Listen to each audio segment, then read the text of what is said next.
Om Vasudeva Sutam Devam Kamsachanuramardanam Devaki Paramanandam Krishnam Bande Jagadgurum. Om Shanti Shanti Shanti. Our salutation is to Bhagavan Sri Krishna, the son of Vasudeva, the destroyer of the demons, Kamsa and Chanura, the dear darling of the mother Devaki, and the teacher of the entire universe. We salute him again and again. Om, peace, peace, peace be unto us. So we are reading the chapter 9 of the book 6, and we are on verse number 34. So we read the story that the king, the Asuras, become powerful and they destroyed the dethroned the kings, gods and goddesses from heaven and took their position. And they lost their own strength and weapons and everything.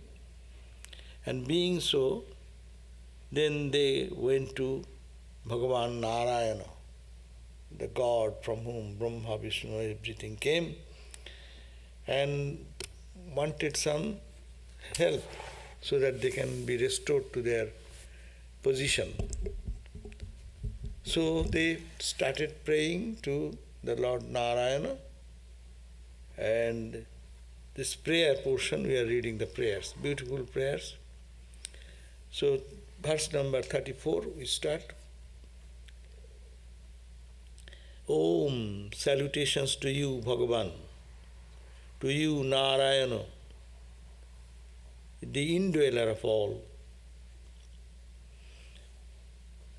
to you, Vasudeva, the support of all, to you, the source of self-effulgent consciousness, to you, the original being, to you, the Supreme Person, to you, the home of all greatness, auspiciousness, goodness and mercy, to you, the pure being and the pure witness, to you, the basis of the whole world phenomena, its master and its director, to you, the Lord of Lakshmi, to you, the pristine consciousness bliss that shines in the heart of the Paramahamsas, from whom every trace of ignorance has vanished by the service of your sacred feet with intense concentrations derived by long practice. One verse is so big, one continuous sentence. So it says, we salute, O Ram, O Narayana, O God, you are the Bhagavan, you are the Creator God, from you everything has come. You, the Narayana, who dwells in the heart of all. You reside in the heart of all. O Vasudeva, you are the support of all. You live in the heart of all. You are supporting the entire universe. To you, the source of self-effulgent self-consciousness. The self-consciousness, people are aware of the little self because you are that consciousness behind. That's why they realize, understand that. To you, the original being, you are the primeval person. So you are the original person. To you, the support, supreme person, you are the Paramatman. Supreme is Parama. So you are the Paramatman. To you, the home of all greatness, austerity, auspiciousness, goodness, mercy. That means you, who thinks of you, they become great, they become austere, they become good, they become mercy, full of mercy. To you, the pure being, you are the purest of pure, the stainless, the pure witness. You are the eternal witness, capital witness, witness of all. To you, the basis of the whole world phenomenon and its master and director. You are the master of it, this world phenomena. You director of the world phenomena. That means Everything happens by your will. You are the controller. Ramakrishna said that even the leaf does not move without God's wish. To you, the Lord of Lakshmi, you are the Lord of Lakshmi, Lakshmipati. You, the pristine consciousness and bliss that shines in the heart of the Paramahamsas. In the Paramahamsas, those who realize the highest, you shine in their heart as consciousness and pure consciousness and bliss. And because of your presence, there have been no trace of ignorance is there in our heart. And they think they got this position by thinking of your holy feet and by long, concentrated practice. So these are the glory of God. 34. Oh, it is 33, not 33 verse I read. Now it is 34. It looks as if this means this universe, this is your cosmic play, will ever remain inscrutable. It looks that we want to understand what is the divine play going on, why this world, why we are here, why so much suffering, why so much all types of nasty things in the world. Also, why this type of dance of fire, wildfire, fire, these, that in the nature going on.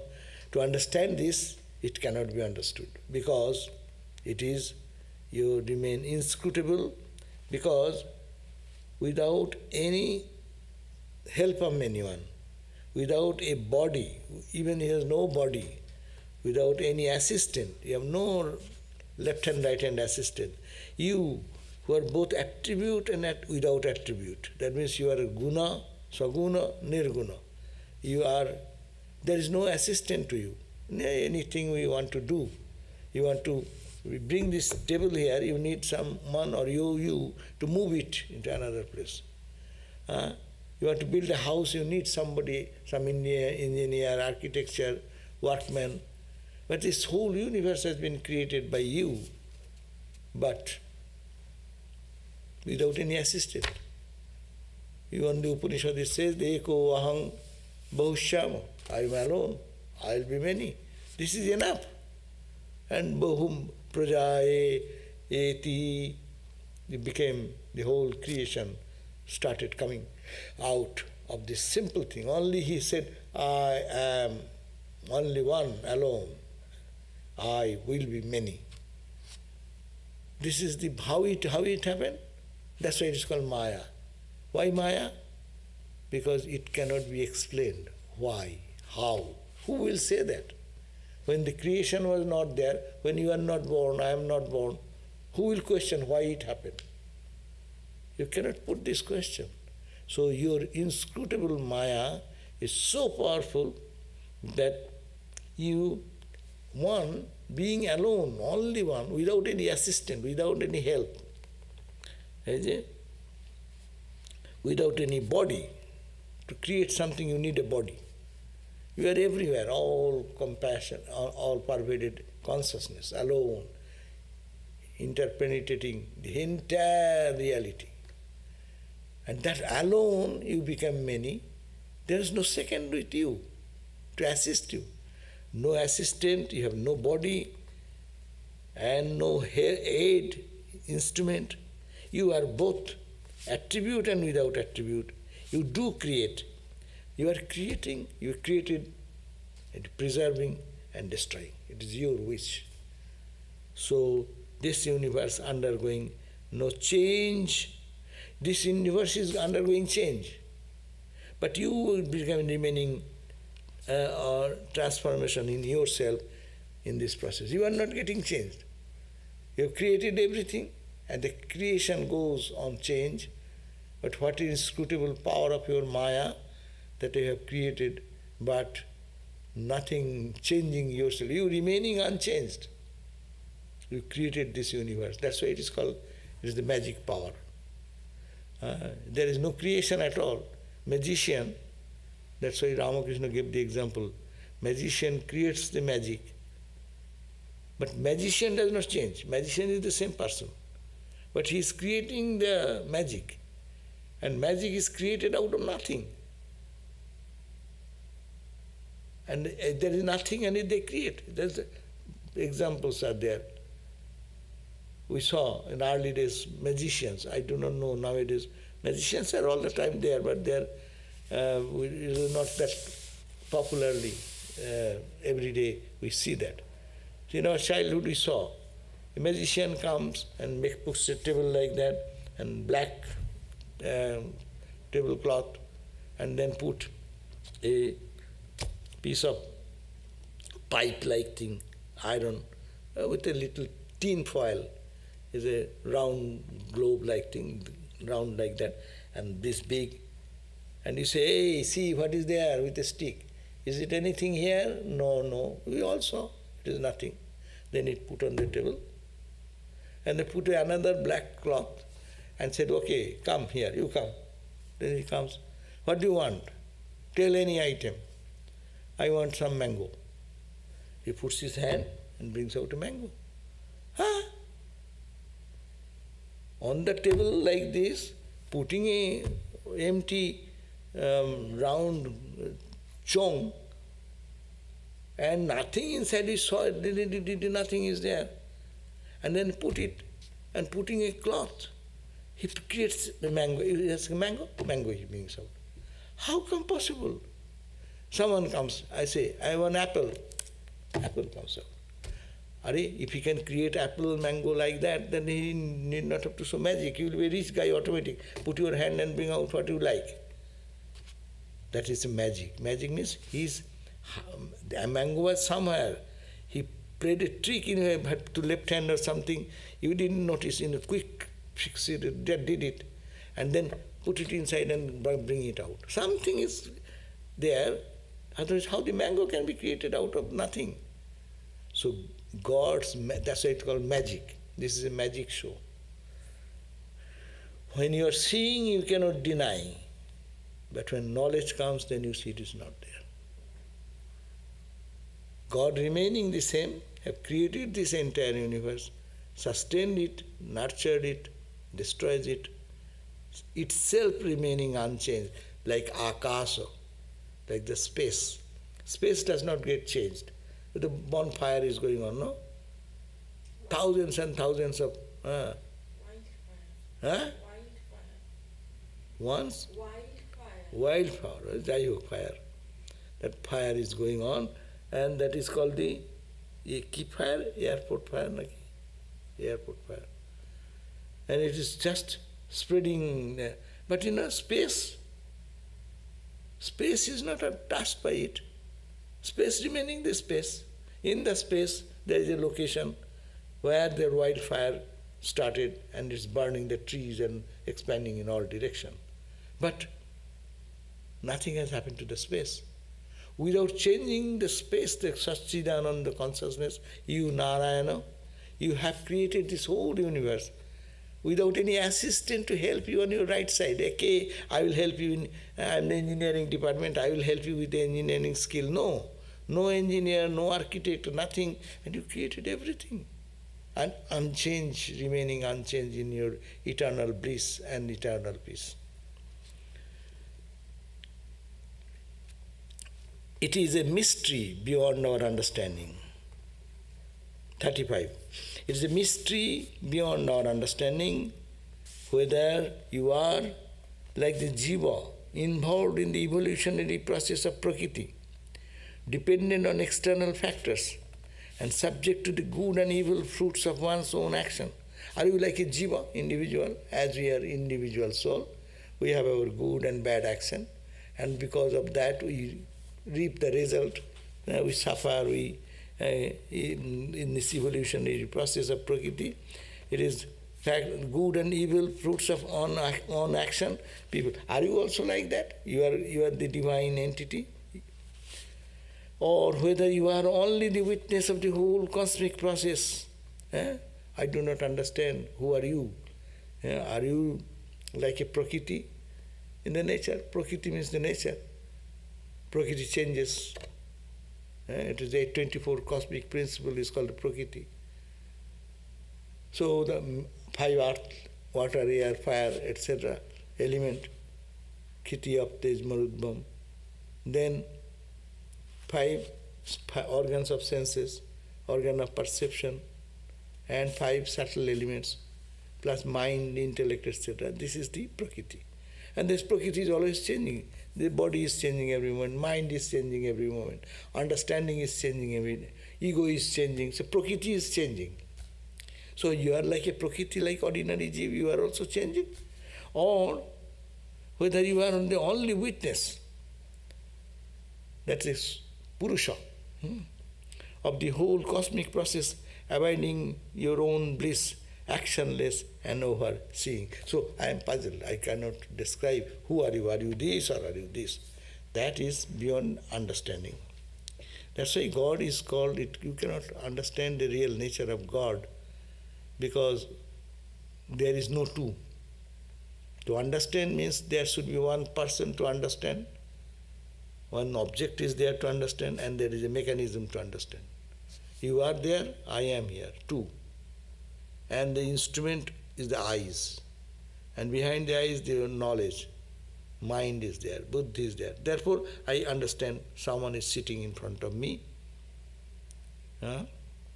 or someone is absent.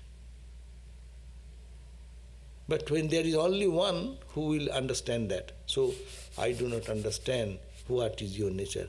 In the Bhagavan, the Supreme Lord, possessed, in the Bhagavan, the Supreme Lord, possessed of inscrutable greatness and inexhaustible great glories. These alternatives are not contradictions. In ordinary thing, in ordinary life, contradictions are contradictions. Sit here, I can sit you.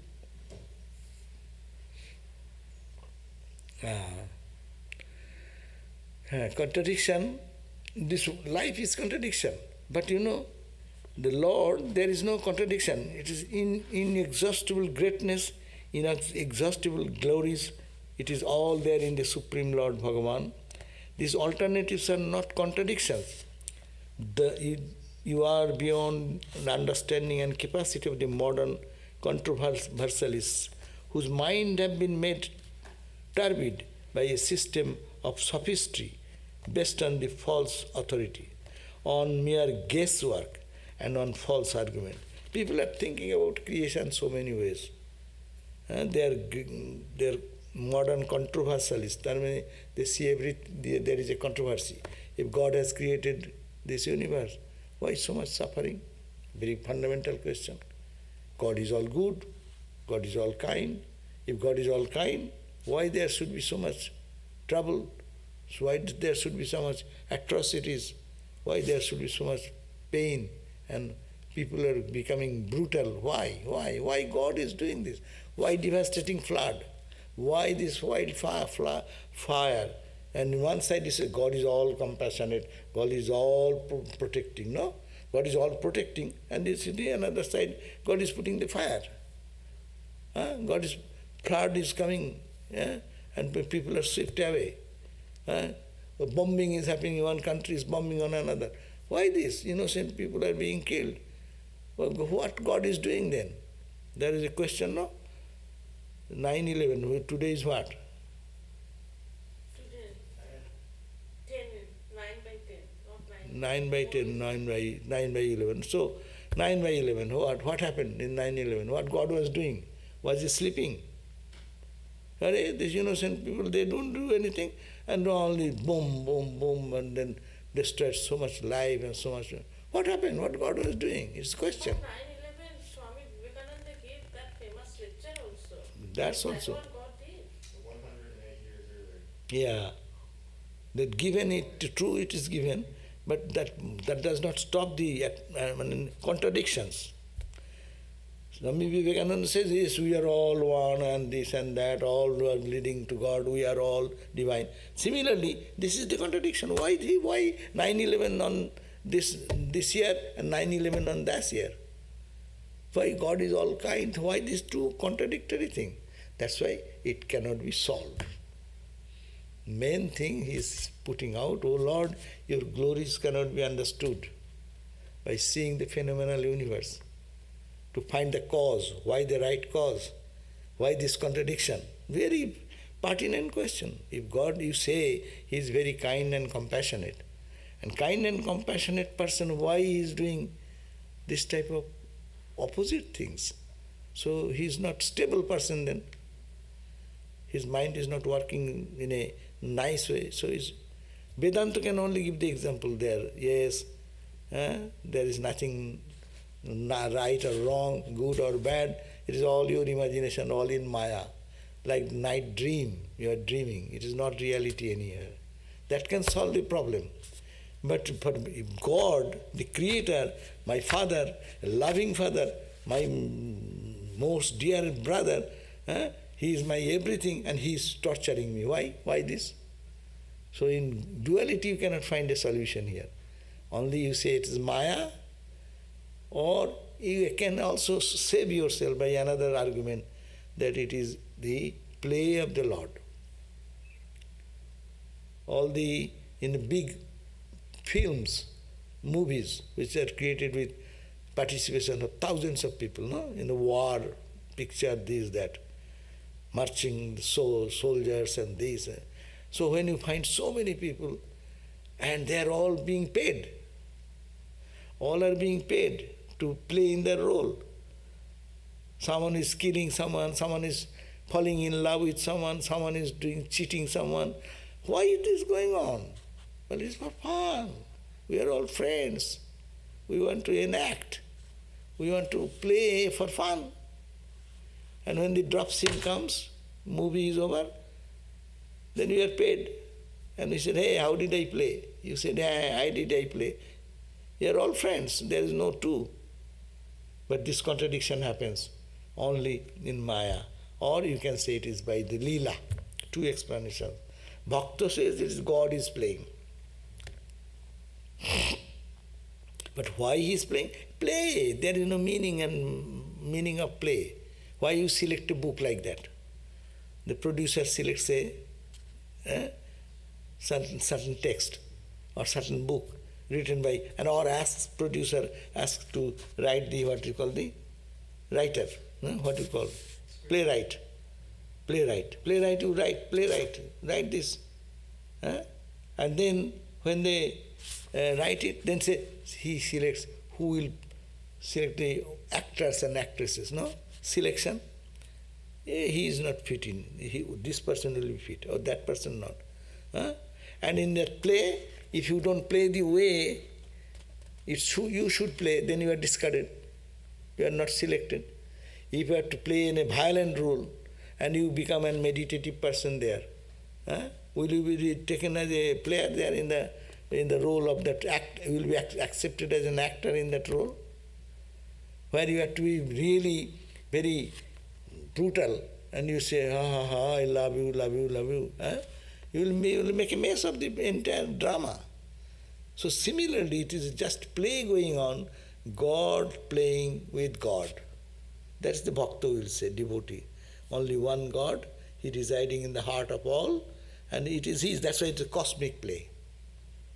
Ramakrishna said that way, that leaf is moving because of God's will. Why that leaf, not the leaf below? That leaf is moving, next leaf is not. This micro to macro, everything going on by God's will. That's why it is no question of controversy. It is a fun. And Vedanta will say it is nothing, it is our seeing. It is all like dream, it has no reality.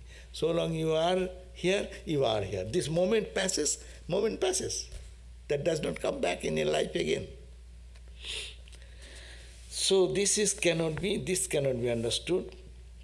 You are beyond understanding capacity of the modern controversialists, whose minds have been made turbid by a system of sophistry based on the false authorities. They quote something, they refer something on mere guesswork, and on false argument. Anyhow, when your Maya ceases to function, when you are by your kindness take out the Maya, or Maya does not function anymore, everything subsides, and then we find that thou alone art, you are only there. When everything drops up, all these controversies go away, then the knowers of truth see the one reality everywhere, one cosmic reality, the raw reality of joy and bliss. There is nothing but Satchidananda. When the Maya goes, all the Upanishads declare about that. When the mind drops, when the intellect drops, when your perception drops, when you go beyond the senses, then you be one with that cosmic reality, and that is the only reality stays on. So all contradictions will be over there when one can go beyond this. And your Maya is functioning. What is there impossible for here to achieve? When the Maya is working, you want to achieve. We all in our life, in the dream, we expect to become rich people. Here also we want to be rich people. We want to be honored, we want to be respected, we want to have some good health. But in dream also we may have bad health, good health. This is also good health, bad health. And then one day it will disappear. It is coming and going. That's why Swami says, coming and going are all illusion. Swamiji in his Jnana Yoga. And when your Maya is functioning, what is there impossible for Maya to achieve? In transcendence and world manifestation, there are no two beings. One the transcendental truth, one this phenomenal universe, there is no two. One appearing as many. There is a beautiful lecture of Swami Vivekananda, one appearing as many. You alone being both, that is, you are without suffering any diminution of your nature or entity. You are in the creation, you are beyond the creation. You are the ocean, in the ocean water below, and you are the wave in the form of wave and ripple, bubble, etc. It is only one ocean, either in the form of ripple or not in the transcendental, or when he is phenomenal. This phenomenal universe, how many go to the ocean, beach and stand? How many billions and trillions of waves and ripples and bubbles are on the surface? This is this universe. This is the transactional universe. There's fight going on. One wave crushing the other wave. One wave embracing with love another wave. All love, hate, all killing, butchering, destruction, and dashing on the shore, each wave coming and how much force they are pushing. This is going on the phenomenal universe. But phenomenal universe is also the ocean, and where there is no movement, and under the surface of these waves, you go as deep as you go. It's calm, serene. If you go bigger, down and scuba dive, you go down, then you see what a calmness, what a stunning silence. So it is the same, but it is same ocean. So ocean does not lose anything, whether it is turbulent, whether it is non-turbulent.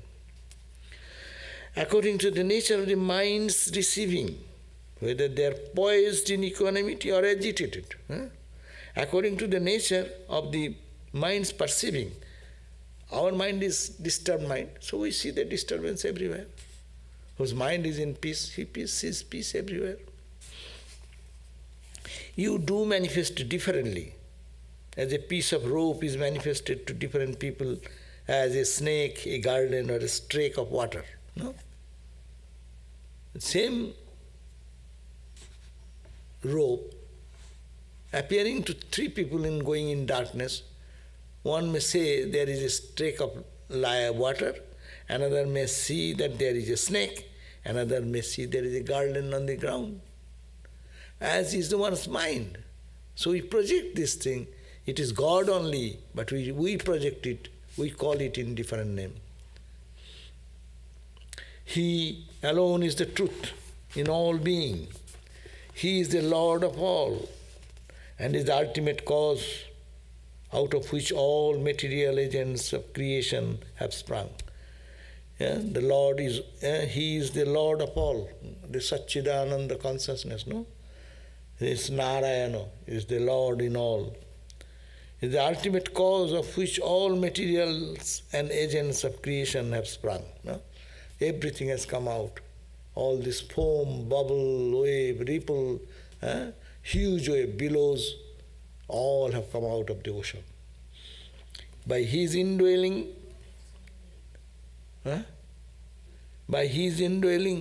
the whole world is in manifestation and stands as a pointer to His existence. He is, by His indwelling, because He is there, because of the presence of Narayana or consciousness, the whole world is in manifestation. The world is there because of the ocean. See, the waves are there because of the ocean. Suppose there is no ocean. Suppose this is the ground. See the waves? Can you see the wave here? You are here. Unless there is an ocean, there cannot be wave. So that's why the example, by His indwelling, the whole world is manifested and stands as a pointer to existence. It shows there is something. Looking at the world, we can say, that's why Vedantic concept coming. Kathopanishad says, Osti iti eva upalabdhabhyo. Osti, osti, osti means existence. You have to first understand, table is, chair is, the light is, the roof is, the space is, the photograph is. Only everywhere isness, isness, isness. Isness means existence, existence, existence. What exists? It is called table exists. What exists? Chair exists. What exists? I exist. What exists? My shirt exists. What exists? This clock exists, no? And forget the name, clock, light, table, chair. Is. That's the existence, existence, existence. First see that existence everywhere. And that is God. That's why He says, by His indwelling. Because why you see it is existing? Because Lord exists here. Even empty space, we call empty space. Empty space is also in existence. Even empty you say, but it is existence. When you are using any word, you are expressing some idea. Therefore, His indwelling, the whole world is in manifestation and stands as a pointer to His existence. That's why for the bhakta, they want to see God everywhere. It is God's glory. You see the beautiful flower? It is we say God has created. No, it is God's glory. God is manifesting. God is existing. You are the moon. You look at the moon. Moon is a material thing for others. But devotees will say, moon is an existence. Existence, who is existent? Because God is as existent behind it, that's why it is appearing as existence. Non-existence also is also another existence. Because in a negative way you say, but existence idea is embedded because there is consciousness inside. And is a pointer. For a devotee, the whole world is a pointer that God is, God is, God is, God is. Really, it is a good practice. Anyone can think about this every day, and that whatever you see, whatever you feel, whatever you see, is, there is, as God inside is. Because of His existence, the exterior thing exists. Because of H2O, existence of H2O, the wave is there, bubble is there, ripple is there, foam is there. So, because of that, ocean is there. So, H2O is everywhere, everywhere, everywhere. Only it is. So, it's a pointer. It gives a pointer. Look at that. This is what you are saying. You are saying that man is sitting in there. No. It is the consciousness. It is the existence of God's existence. God is there. That's why this is here. So, this is these are all Every verse can be taken like that and you can spend long time. But main thing is that to think that because of God everything is.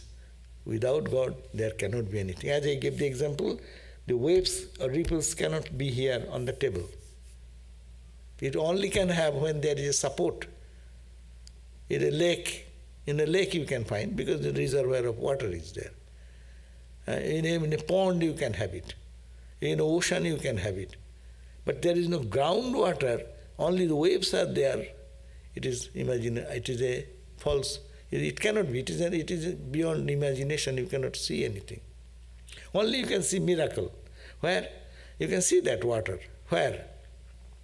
Suppose in a hot summer you are driving in a road and you see that in front there is water. That you can see. But that is not reality. To have real water, you need to have some ground on which the water will stand. So in Maya you can see all this, but that is also indicating that there is something as existence. That is practice this, that He alone remains when everything dissolves in dissolution.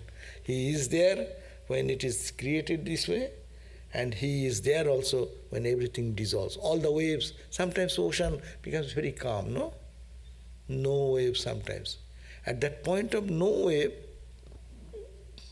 there is that H2O. Existence is still there. And when turbulent, it is there. So in both transcendental and your phenomenal experiences, try to think that God is there, God is there, God is there. How can these wholehearted devotees of yours who have become oblivious of the pseudo joys provided by the sensuous objects of this and the higher worlds, on account of the constant flow of bliss produced in their minds by the contact of single spray from the nectarine ocean of thy glory, and whose minds, Baba, a long sentence, you have to understand, you have to be patient. 10, 12 lines will be there. So he says that, how can these wholehearted devotees of yours, those who are devoted, O Lord, your devotees, how can these devotees of yours who have become oblivious of these pseudo joys, who became oblivious of these pseudo joys, they don't know. Pseudo joy means Satchidananda is the real joy, pseudo joy is false joys. Same joy reflected to sensory experiences. So it gets diffused. The same light, when it is covered in a, what you call, lamp cover, the right light, diffused light comes. The intensity of the light seems low and low and low and low. So, who have become oblivious of the pseudo joy provided by the sensuous objects of this world and higher worlds. These joys are called pseudo joy because it looks like joy, but every joy brings suffering, is it not? In this material world or in heavenly world, if you go, joy of eating is good. Very tasteful food. Okay, go on taking one time, 2 times, 3 times, 4 times. After times you cannot take anymore, no? It is limited. That's why it is called these sensuous objects in this world or also in the heaven. Heaven also is not good. Why? Because heaven will be monotony again. How much ice cream you will eat there? Here you have to, difficult to get good ice cream and you have to spend so much money and it quickly ends. But there you are not to pay any price. All supply is free and go on eating ice cream, ice cream, ice cream, ice cream. You'll be bored. Boredom will come. So the joy of the senses has first difficult to get. If you get it is very little. And if you want to intensify the joy more by eating, your stomach will be upset. Your health hazard will start. So it is all problematic thing. Therefore, it is called pseudo. It is not the real joy. Real joy is Brahma-jnana. That's why Ramakrishna divided the joy in three, no? Vishaya Ananda, the Ananda, the joy which you get through the sensory experiences, eating, seeing, listening, smelling, touching, all these experiences, sensory. And these sensory experiences are always limited. It's a Vishaya Ananda. Bhajana Ananda.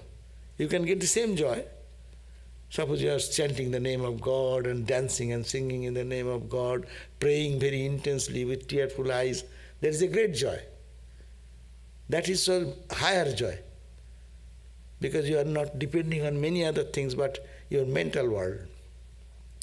First one was they need a physical object. You need some eatable item. You need some beautiful object to see. We go to see Vista Point. That is a beautiful point, no? So you have to take a trouble to go there, see. But here, second stage is not going anywhere. You shut your door, look at here.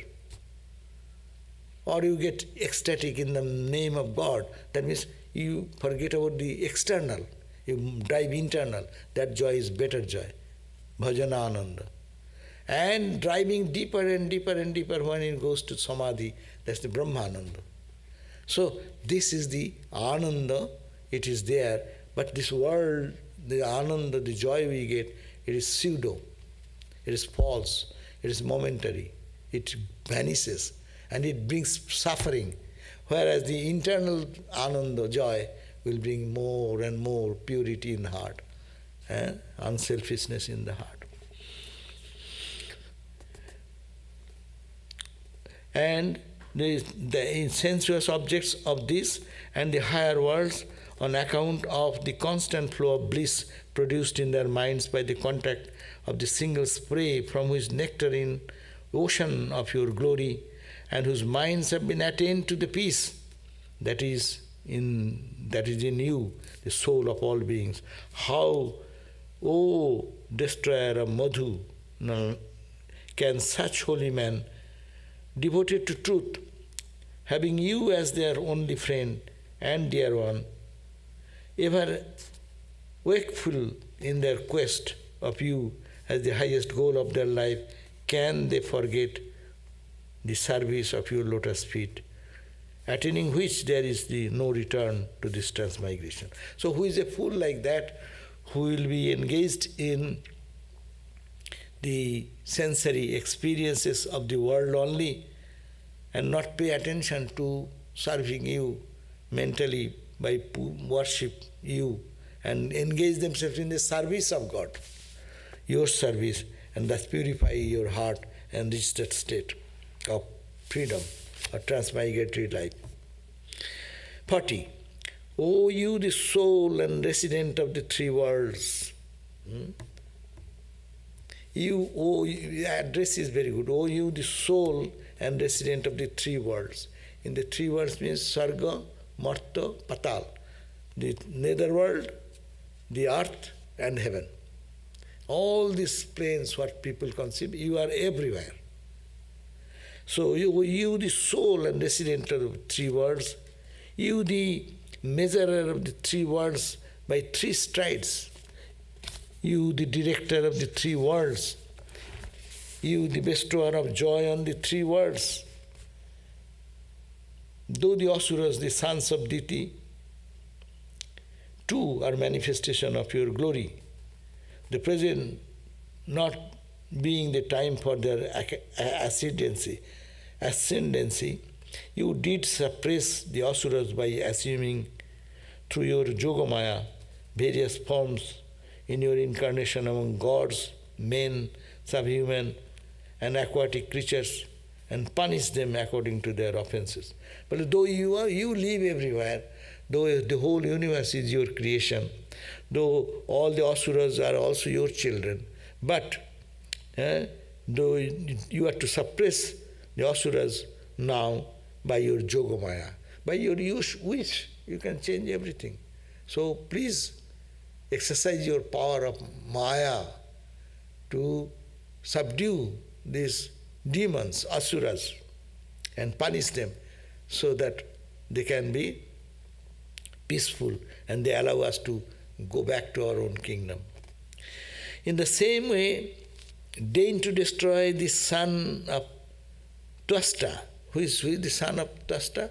Twasta is Vritrasura, the Asura, the chief of the demon chief. So, deign, so you make a plan, sir. Oh Krishna, Ramakrishna is the same, Gadadhara, the same. But that time it's called the Narayana. Okay. Oh Narayana, make a plan, make a thought to kill this son of Twasta, means the Vritrasura. If it pleases you to do so, oh father, oh grandsire, you are our father, you are our grandfather. We, your dependent, we are all devas, gods.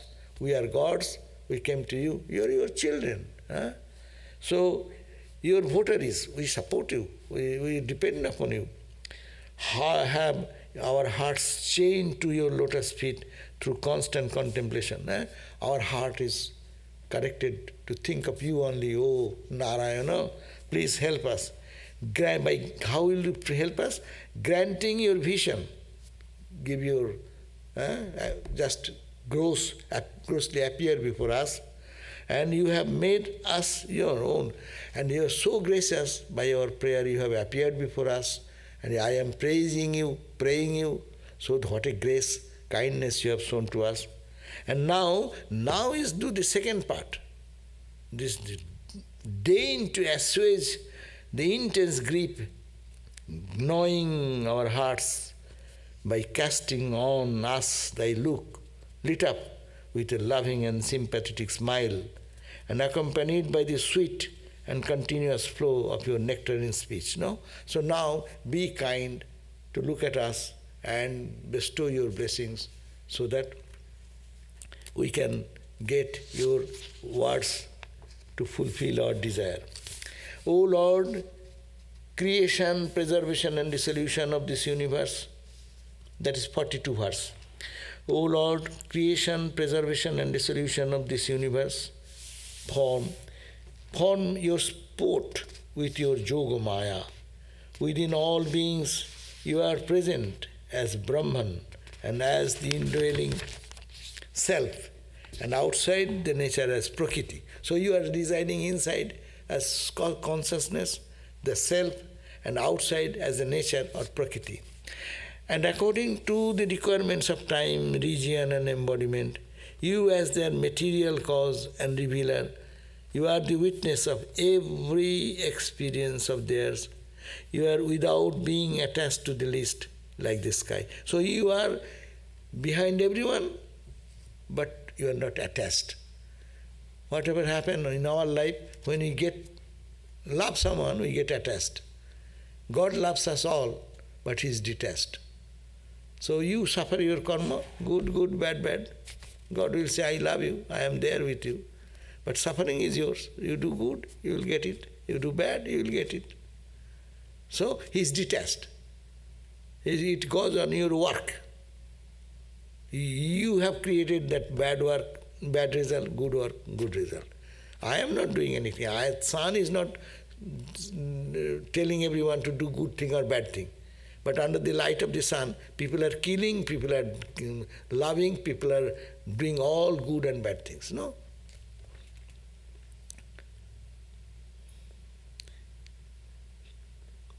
To you, the Supreme Being and the Supreme Self, who thus knows the heart of all, what are you to represent? We who are standing before you like sparks before a conflagration. You are the light, we are the sparks of you. Therefore, deign to know by your insight into the hearts of all. You know what is in the heart of everyone. So you know the heart of us. So therefore, the object with which we have come to see why we have come to you, you know very well. Please fulfill our desire. You know the heart. I may not have to speak out, but you can read our mind. So you tell, seeking the shelter at your feet, which save beings from the travails and transmigratory existence. By thinking of you, people can conquer death. So you know our heart. Please fulfill our desire. 44. O Lord, deign to destroy, or more specific, Britra, the son of Twasta, this demon, his demon chief, destroy him. Because he is creating so much chaos in this world. Who is consuming the three worlds. Now he has become the boss of the heaven, the earth, and the netherworld. We were the boss of this, and now we are dethroned. And these demons have taken position by the leadership of, his name is Britra. He has consumed all our prowess along with our weapons. Even they have taken away our all strengthly weapon, godly weapons, all the weapons have taken. Salutation to Hari, the eternally pure. You are eternally pure. You are resident in the sky of the heart. You are staying in the Hridaya Akasa. The witness, you are the witness consciousness. The existence, knowledge, bliss. The sun on undimmed fame. Your glory never dims, like the sun's glory never dims. Every time it is fire and light. The eternal being, O Lord, you are eternal being. You are the one grasped by the holy men as their support. Holy men takes refuge in you. So, and the divine goal which all beings involved in the travails of samsara ultimately reach. At the end of life, they reach you. So you please help us understand our heart and destroy the demon, Britra. So all the praise ends in this. Now, we have 10 minutes more. So, question, let me finish this. Very quickly I'll read. Now what after this praise, Narayana become pleased. So now says Sukadeva, he is saying, Sri Hari, the Lord, was propitiated by the fervent hymn, this prayer, what he did. He chanted this, the gods chanted this prayer, and God was very pleased, and Narayana was very pleased. And he said to them, being highly pleased, Lord said, what is Lord said? Narayana said, O leading celestials, you are in the celestial region, you are the leaders, you are the kings of this domain. I am pleased with you for having expressed the truth about my nature. You have praised me. I don't care for your praise, but you have praised me. It is good, because other people will know my glory. Ordinary people like us, we would not know. By listening to the prayer done by the gods and the god chief, Indra, we can understand how great is Lord Narayana. So I am pleased with you for having expressed the truth about my nature through your hymn. From your hymn, people will get an idea of my attributes and prowess, and their mind will be filled with devotion for me. Then they will think that their life will be peaceful if they think of me. O great celestials, what is there difficult to attain if I am propitious? If I am peaceful, I am graceful, what do you want? I can get everything in the world. But a wholehearted devotee, a knower of truth, hankers for nothing else but me. But real devotee, he does not want my wealth, he does not want my strength, but he wants me only. Great devotee, they will say, I don't want anything of the material world, I don't want any, Ramakrishna. Oh, mother, I don't want this, I don't want this material creature, comfort, etc., etc. Please make me your child, no, son. So God doesn't say that I don't care for anything, hankers for devotee, does not want anything. One who is involved in the sense objects is pitiable because he does not understand his own real good. Those who long for petty objects and those granted are both to be pitied. If you ask for 5 penny, anyone can give 5 penny. But if you want for $1 million, then it's a question, no? So he says that those who are asking, devotees, normal devotees, what do we ask? Give me a job. Oh Lord, give me my money. Oh, problem solved, my car is not working, please correct it. By your grace it will be cured. No? So you ask little thing. So God says, I don't give this little thing. But what is the giving little thing? You ask for me big thing, I will give that big thing. But people cannot pray for big thing. We want little thing only. Everyday life, our so much crucial. If I see, even I am going to San Diego, if the traffic is very heavy, I say, oh Lord, please make it clear. No? So such a petty desire. Oh, I'll go to, the traffic may be free from me. That's my prayer. I will realize God. I will be established in peace. No one says that. Oh, give me little this. Oh, I am going this and night it is a very odd area. How can I get some protection? No? So I am fearful. I am asking God, give me some other protection. The little thing. That's why it says it's pitiable. One who knows what constitutes the supreme good of man never induces the ignorant man to the path of desire-prompted karma.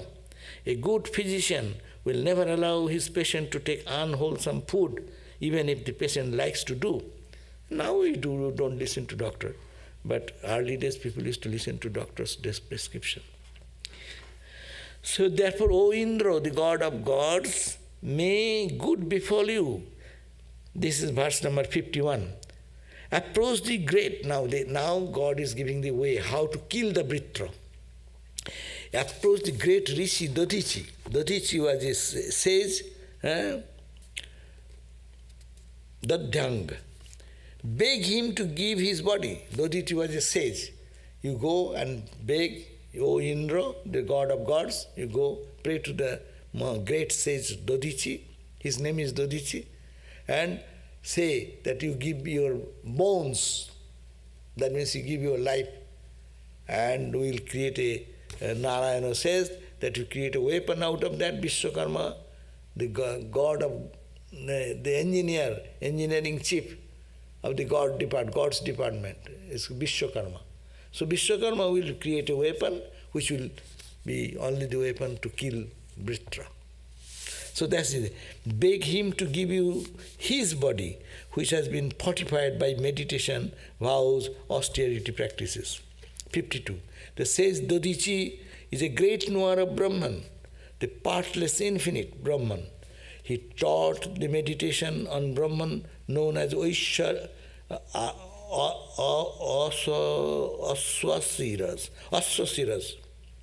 or Asini Devas. He taught the meditation on Brahman known as Aswasiras or Asini Devas, which gained for them the status of immortals. So the Maharishi Dadichi, who is an expert in Atharvana Veda, gave instructions on this unbreakable psychic armor now known as Narayana Kavacha, which is then sold by me to this Tasta, who in turn gave it to his son Vishwarupa, from whom you have acquired it. Now, 54, says Dadichi is a knower of the rulers of Dharma. If you make a request to him through the Asini Devas, his disciples, he will certainly give you his limbs, out of which Vishwakarma can make a unique divine weapon. 55. With that weapon of thunderbolt, augmented by my power, you will be able to cut off the head of Vritra, and when Vritra is dead, you will recover your prowess, missiles, weapons, health, wealth, and everything. So this is the last verse of the chapter 9, saying that you approached the great sage Dadichi, and Dadichi then will give you his body, and with that body, the Vishwakarma, the engineer of the gods, he will make a weapon, and that weapon will be able to kill the demon of God of, and king of demons, Vritra. So next day we'll read the 10th chapter. End is today by 55. 4, 10, 55. That's the end of the chapter 10. 9. End of chapter 9. We'll read chapter 10 next time. Om Shanti Shanti Shanti Harihi Om Tat Sat Sri Ram Krishna Arpanamastu. Where is the question? Next class will be 7:30. We will read the Sveta Satara Upanishad. 7:30. At 6 o'clock is our evening prayer. 6 to 7 prayer and meditation. And 7:30 is our class.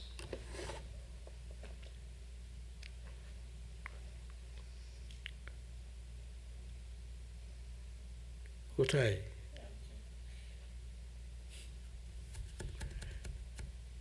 Is anyone attends the online? 21. Huh? How many? Right now, 28 people. Altogether, 140. Oh, তাই নাকি? I thought that no one is listening. No, there's Oh, 28 I see. Oh, I'm thinking no one is, so I don't get inspiration. Achha, so question is, from the dualistic perspective of bhakti, can you also answer the question of evil with faith that even the suffering is God, gives us as a kindness? Very good question. The question is that, from the dualistic standpoint, as I said, the only solution can be done in non-dual way, no? But dualistic way, I said that it is all the lila. Non-dualistic way, it is all maya. It is just illusion. Like in night time you saw some dangerous thing or very nice thing. But this, as soon as you wake up, gone. Also this is the scene going on. Yesterday's when we are 10 years old boy, 12 years old boy or girl, all those things, now it is like a movie. That is past, gone, gone, gone. Every day it is coming a new film in our life, no? So it is a passing thing, it is not real. Now, for dualistic, like God has created this, tell why God has done this wrong and right. Here, yes, right. Bhakti stand, you can answer the question as evil with faith. With faith you can think, God is playing. So if someone gives me pain, I think, oh mother, you are giving the pain. You can smile there. Mother in the form of love, mother in the form of sufferer, no? Suffering. Mother in every form, if you say, what is coming in your life unavoidably, mother is coming. And through which you understand, oh, it is mother's play going on. So this pain part will be lessened, mother's presence part will be going. And actually, if devotees who can really apply this formula, that everything is mother, all the love we get, are we all competent to get that love, affection? Or all the blame we get, all the pain and agonies we receive unnecessarily, are we entitled to those? We don't find any reason now. Only if we think it is mother giving, there is a meaning. Mother loves me. Mother wants me to be pure and purer and purer. And mother wants to correct me, to make me better, make me a perfect person. That's why mother is putting me into trouble, no? Rabindranath Tagore has a line, Dukkhero bese esecho bole tomare nahi dori bohe. Oh Lord, you have come in the form of suffering or pain. I will not be afraid of you because you are playing with me.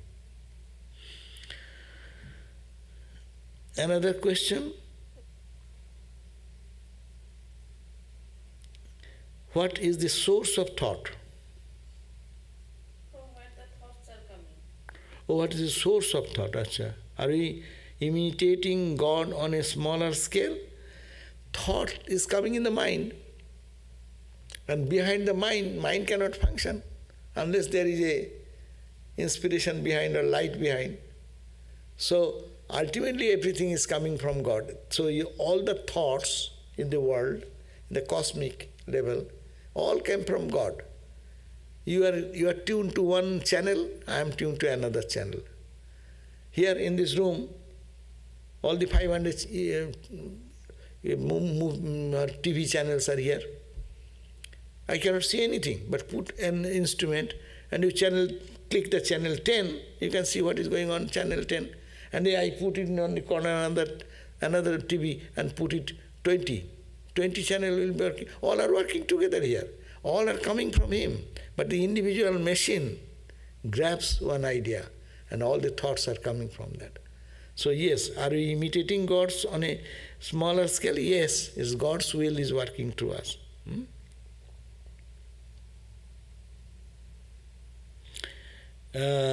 When we do devotional meditation, is it smaller to doing the act of creation in reverse by stealing the ocean of mind and causal ocean within our... I do not understand. Okay. Should one be detached from the actions of others, or can we view it as a way to learn about ourselves? Can this lead to gossip and criticism? There is no meaning in doing gossip and criticism. It does not bring any good to anyone. But your point is good. Should one be detached from the actions of others? No, not detached. You can observe it, and if it is good or bad, learn out of that, so that I become not a victim of that, or I don't make the mistake similarly. So it is the learning process. It is better to take the learning process and detached from this seeing the fault of others, attached to the seeing the fault in ourselves. So what simple formula, we always very, very, very good at seeing the fault of others. But if we try to turn it out, let me be perfect, let me pay more attention. Yes, there is imperfection everywhere. But before seeing that, I have to see what I can do, how I can improve myself. It is a spiritual life. It is not for anyone's benefit, but by my benefit. So devotee should look at that way, that everything I am facing, seeing, it is for my spiritual growth and development, my perfection. God is teaching me through several ways. It's a positive attitude, and that gives something. Otherwise, criticism and malice goes on, and it's like a poison. That's why gossip and criticism is not at all any beneficial. It's a destructive force. And we do not know, when we gossip or when we get into the negative aspect of it, we pollute our mind more. His mind, whenever you think of anything, your mind gets colored by that. I tell you, think of Ramakrishna's face. And now I say, think of Hitler's face. Two reactions will come. With one person is totally God intoxicated, that idea will come in the mind. And another will be so much tyranny and this and that, whose brain was the cause of doing that. So that type of, or a violent person, think of a violent face, violent, brutal. You see, I give you the thought, think. As we say the think, your reaction, suppose you think of the beautiful full moon night, and you are standing on the beach and no one is around, and it's all light. What is that? How is your mind is thinking? And now you think, in a horrible war going on, bombing in front of you, left on you, and you're splashing and splinters are entering into the body, and think of that. How is your mind? So this is the question.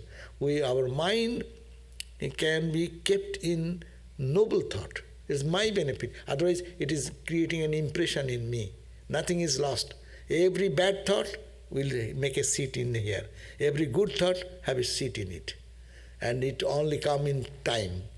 Whenever something, situation favorable of holy thought will help you. And if it is too much bad thought will spring. That's why your meditation become hampered, because when you try to do good thoughts, they raise their hood. Well, hey, look at me, I am here. You are not looking at me. They come forward, always. So it is for our spiritual benefit. It is good to do that. Okay?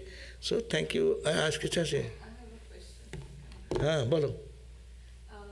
So when you mentioned to think of Ramakrishna and the opposite of God, so in that exercise, the Loud, loud. When you asked us to do a thought experiment to think of Ramakrishna Dev and then in opposition, like to think of Hitler. So the struggle in our daily lives is to believe that God is manifesting in Hitler too, or a person Yeah. who is not showing the qualities. That is the second step. That's the second step. So how do we resolve that? Second step. First step, you have to see bad is bad. I don't indulge in bad. And you mature in that, and then you say bad, no, in there is God also in bad. First try to see God in good, God in noble, God in love, God in blessings, all noble things, that is God. And this is bad, I don't want, because first check the good quality in you, and then mature in that thought, and then avoiding, then you see, oh, who is behind bad? There is also the same light, same bulb, 100 watt, but it is deep dark covering. No light comes out, all negativity comes out. And here is a bright sadhu whose glass case, the inner light shines through.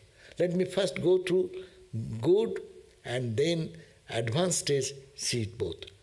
We can, otherwise we will make a mistake. In our immature mind, we will make a bad thing as a good thing equal.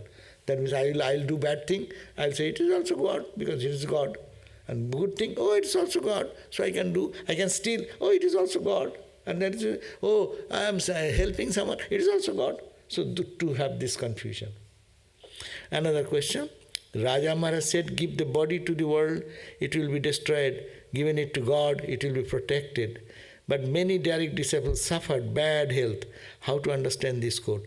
Oh, very many direct disciples suffered bad health, not for their own cause. They have taken the sins of others in their life.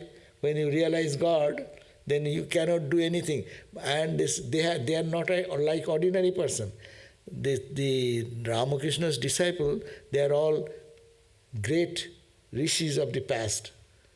So they have no karma of their own. They are realized already. And they are being born to disseminate the message of Sri Ramakrishna to the world. No.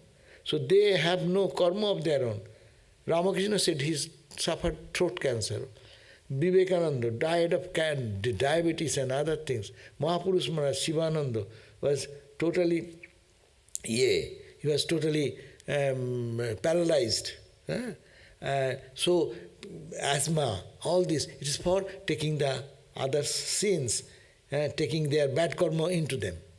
That's why they suffer. I don't think that it is said in the physical level. It is spiritual, like philosophical level, because all these people who thought about themselves, we don't remember body means that form, that image. So we still see the image of Raja Maharaj, how his body is there in the frame and the picture. Swami Vivekananda's body, we see it. It is protected in the frame and photo. But or other people of that time who thought about selfishly about themselves only, their body is gone, it is burnt and everybody forgot. But this body is not burnt, we are seeing it in the frame. So that is in another way of explaining. But even he is talking about when they are alive, they have suffered the disease. Why?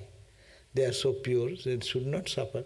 But yes, the point is that, they suffer because of not their own karma, they have no their own karma, but they suffer taking our karma.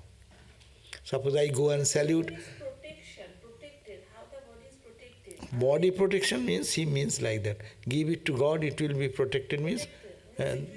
Body will not be protected means, give the body to. That means that body is a spiritual body. Give the body to the world, it will be destroyed. Suppose you give 24 hours your body, means your body and mind only the working on the world and worldly things day and night. It will go away, it will die. But if you give it to thinking of God and God and God, you will be protected means from this material death. It is spiritual awakening will come. That is the meaning. But many direct disciples suffered. As a health is a question of health. Here body means health. That health, how do you understand this code? Means it is health is a physical thing, and physical reaction and action will be there. So good karma goes away. The body has to, someone to suffer. So I was to suffer. I has to suffer, say, some ailment of heavy heart attack. And then someone, good holy person, take away my bad karma. So I live in good health, and he takes away my karma, and so he suffers. You will have to, suppose I have a loan of 10,000, and a generous person comes, okay, I will give you the 10,000. So I become free, loan free. But this 10,000 is deducted from his account. Is it not? Someone will have to do. So physical thing, physical. Spiritual thing is spiritual. It is spiritual protection. Body-wise, it goes, anyhow. Jai, Jai, Jai. Om Shanti, Shanti, Shanti. Peace, peace, peace. We'll see you again at 7:30 for the Upanishad class.